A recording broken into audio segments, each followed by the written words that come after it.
I want you all to remember this. Always, always encourage your kids. I don't care how absurd the idea is when they come in the house, encourage your children. You have no idea who God birthed into this world by you. You don't even know. Especially single mothers. You struggle so hard. You want to raise your kids. It's such a thankless job. But single mothers, keep on raising them kids because you don't know who you gave birth to. Barack Obama never knew his daddy. He the president of the United States.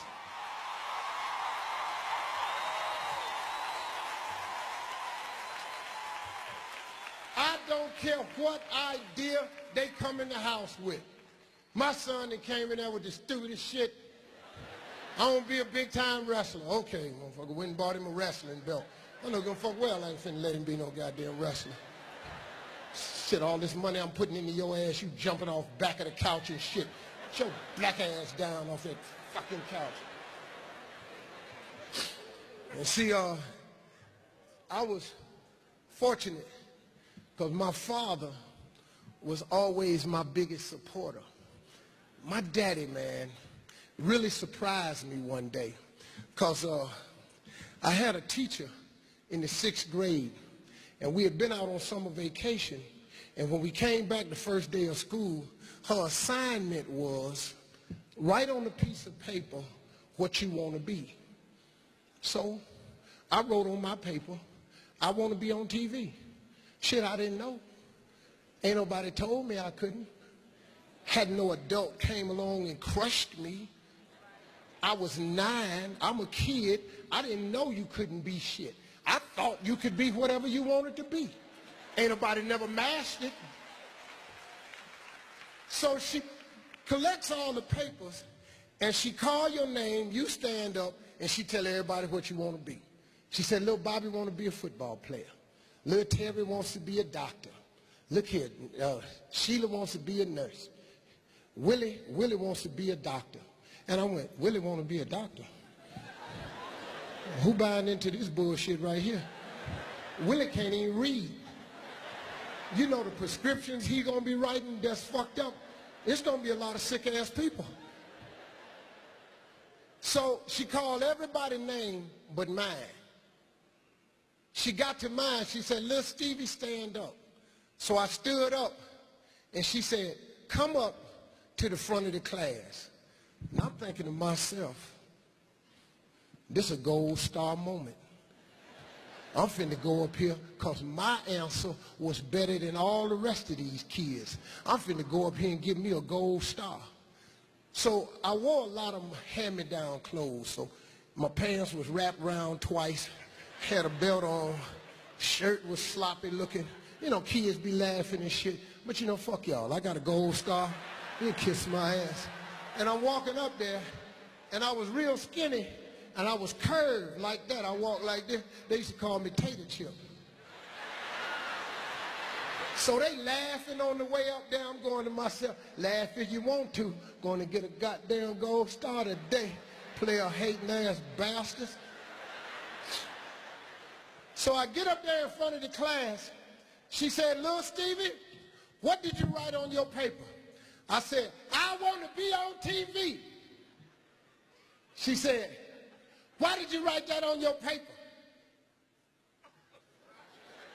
I said, because that was our assignment for today. She said, but why would you write something like that on the paper? I could tell by her tone. I said, this some bullshit right here. This ain't the gold star moment I thought it was. This is some bullshit. So she said, do you know anybody on TV? I said, no, ma'am. Have you ever seen anybody on TV? I said, but Bill Cosby is on TV. He is on I Spy. And that's why I say I won't be on TV. But do you know Bill Cosby? No, ma'am. You know anybody in this school on TV? No, ma'am. You know anybody in your neighborhood on TV? I said, this dream-killing heifer. I said, no, ma'am. She said, well, I'm going to pin this note on you, and you're going to wear it home, and I'm going to call your mother and tell her you up at this school being a little Mr. Smart Aleck. I said, ain't that a bitch? Motherfucker, you asked me to write this shit on the paper. I just said that to myself. You know, you couldn't say no shit like that back then. So she pins this note on me. And she done called my mama, so I can't take it off. I walk in the house, my mama waiting on me. What is that pinned on your coat, mister? I said, I know you know. I didn't say that to her, though. I just said. She snatched it off. The teacher called me, said you're being a Mr. Smart Pants. What did you write on the paper? I said, she asked us what we wanted to be, and I wrote I want to be on TV. She said, what you write that on the paper for? I said, I'll be damned. My mama is a dream killer, too. This is some bullshit right here. I said, well, mama, that's what I want to be. She said, well, that ain't what you're supposed to put on your paper. She said, I'm telling your daddy when he get home. And I went, okay, nah, this is really fucked up now, because this ain't nothing but an ass whooping when he get here. Because my daddy was the enforcer in the family. When he came on, instant ass whooping, no questions asked. This how we do it, we roll it. So I'm sitting on steps waiting on him. He come in the house, I go to the store, get his paper. He take a bath, he get through eating. He called me in there. He said, boy, what does your mama say you got a note pen on you at school for?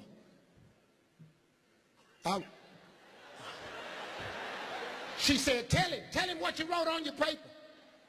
I said, I want to be on TV. He said, what you write that on paper for?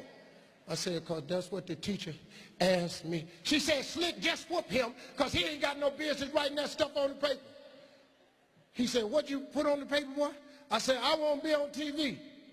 He said, well, what's wrong with that?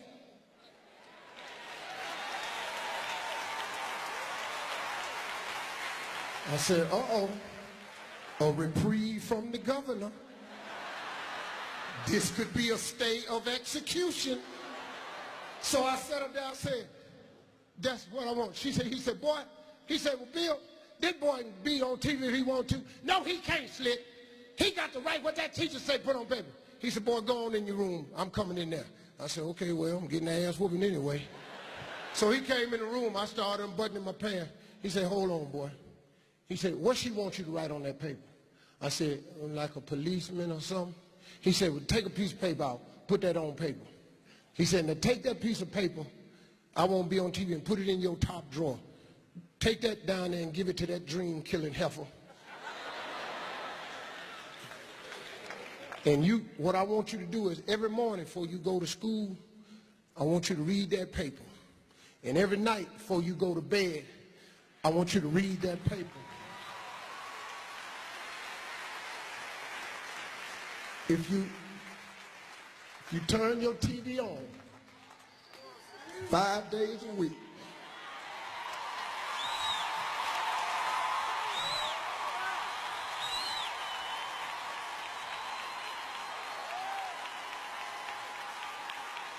all because my father just believed in me.